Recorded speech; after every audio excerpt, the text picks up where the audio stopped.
क्रिस्त में मेरे प्यारे विश्वासियों, यदि आपके पास प्रभु का वचन है तो हम पढ़ेंगे संत मत्ती का सुसमाचार अध्याय 28 पद संख्याएं 8 से 15। स्त्रियां शीघ्र ही कब्र के पास से चली गई और विस्मय तथा आनंद के साथ उनके शिष्यों को यह समाचार सुनाने दौड़ी।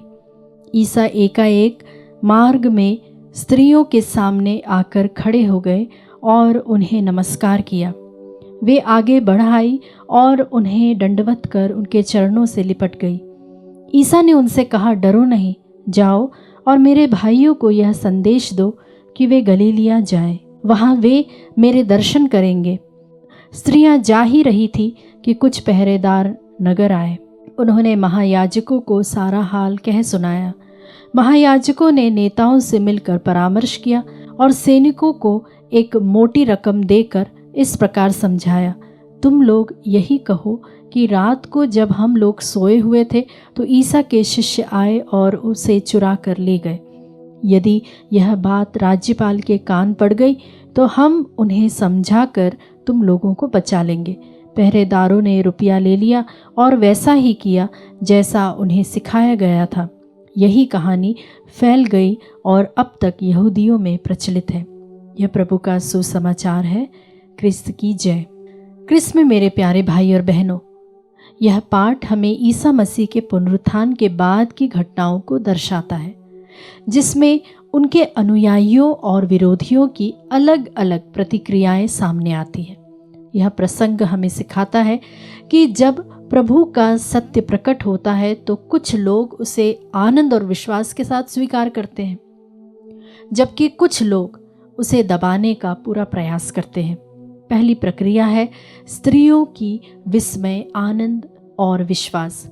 ईसा के पुनरुत्थान का समाचार सबसे पहले स्त्रियों को मिला और वे आनंद व विस्मय के साथ उसे शिष्यों तक पहुंचाने दौड़ी। ईसा का मार्ग में मिलना।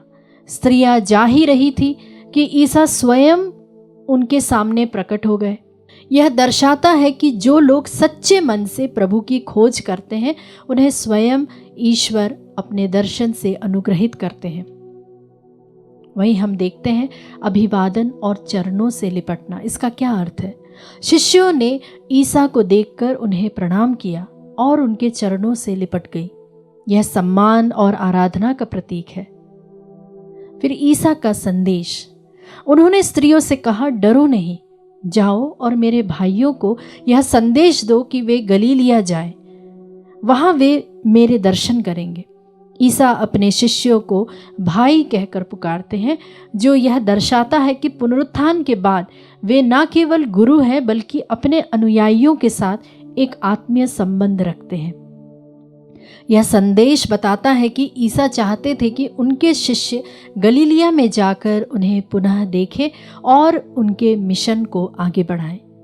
वहीं हम देखते हैं पहरेदारों और महायाजकों की क्या प्रतिक्रिया रहती है। वे सत्य को दबाने का प्रयास करते हैं। जब कुछ पहरेदार नगर जाकर महायाजकों को ईसा के पुनरुत्थान की जानकारी देते हैं तो वे इसे स्वीकार करने के बजाय सत्य को छिपाने का पूरा प्रयास करते हैं। वहीं हम देखते हैं रिश्वत और झूठी कहानी। महायाजक और नेता सैनिकों को रिश्वत देकर यह झूठ फैलाने का आदेश देते हैं कि रात में जब हम सो रहे थे तब ईसा के शिष्य आकर उनका शव चुरा ले गए। वहीं पर हम देखते हैं राजनीतिक साजिश किस तरह से होती है। उन्होंने यह भी वादा किया कि यदि यह बात राज्यपाल के कानों तक पहुंचेगी तो वे सैनिकों को बचा लेंगे। और हम यह भी देखते हैं कि किस प्रकार से झूठ का प्रभाव होता है।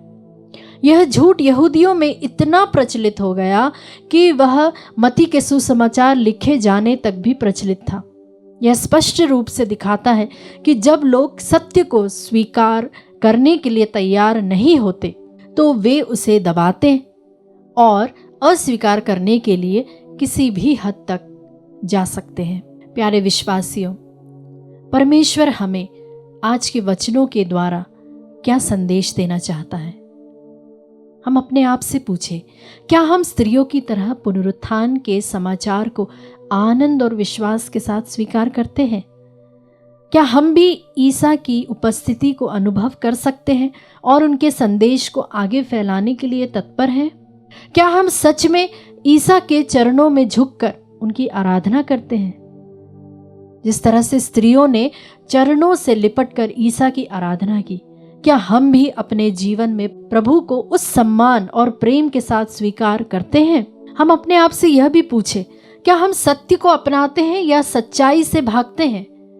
महायाजक और नेताओं ने सत्य को दबाने की भरपूर कोशिश की, क्योंकि वे अपने स्वार्थ को बचाना चाहते थे। हमें यह देखना चाहिए कि हम जीवन में सत्य को अपनाने के लिए तैयार हैं या नहीं।